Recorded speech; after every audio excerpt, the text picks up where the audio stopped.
My granddaughter is definitely an apprentice woman. She's only 7, but she's already got it going. We were at the zoo in Syracuse this past Monday. My wife, my daughter-in-law, the 3 grandchildren, and I were sitting on benches watching this cute young elephant play with an old tire.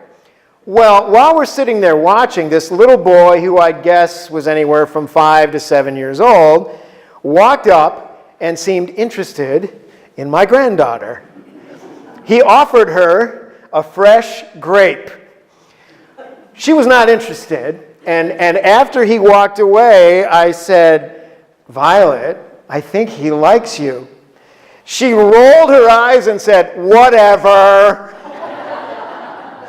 And first I thought, man, females are tough on males right from the start. But then I realized she is already getting wise.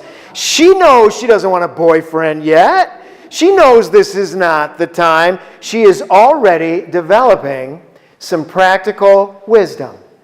And that's what I want to talk about today. Practical wisdom. There are some books in the Bible called wisdom literature.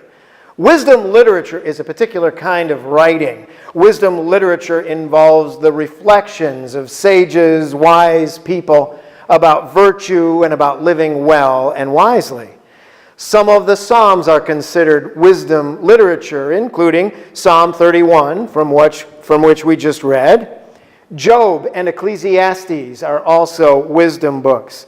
And the book that is most clearly a wisdom book in the Bible is the one from which we heard just a few lines, the book of Proverbs.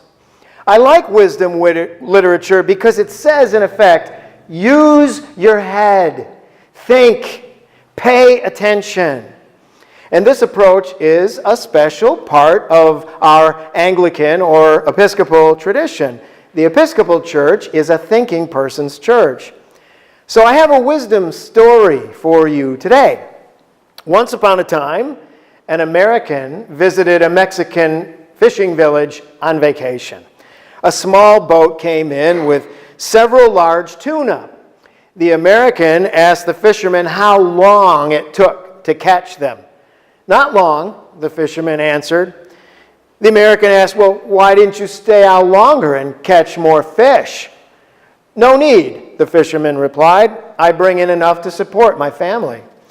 The American asked, "So what do you do with the rest of your time?" The fisherman said, "Well, I sleep late, I fish a little, I play with my children, I take a siesta, I spend some time with my wife, and sometimes in the evenings I go into town and have a drink with my friends and we sing songs. I have a good life, senor." The American rolled his eyes.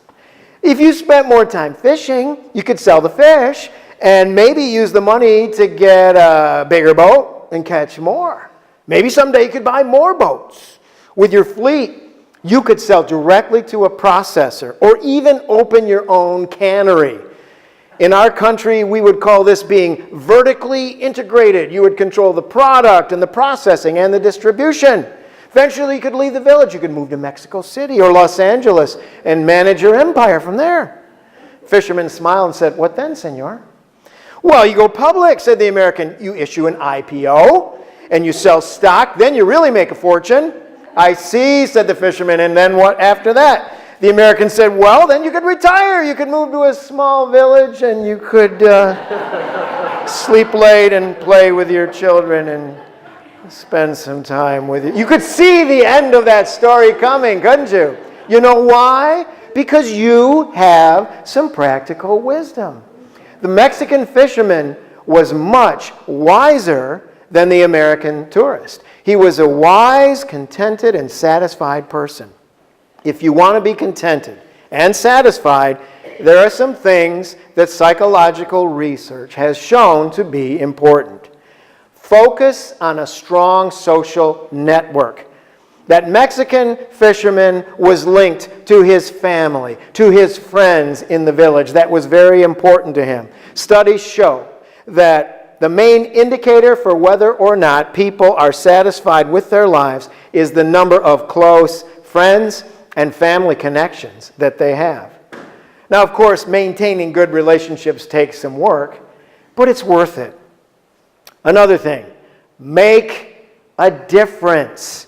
Research shows that people who volunteer and make a difference in the lives of others not only enjoy their lives more, but they actually are healthier and tend to live longer. And of course, the big one, take time to enjoy life's small pleasures. If you're like that Mexican fisherman and you live in the moment, you are more likely to feel centered and peaceful.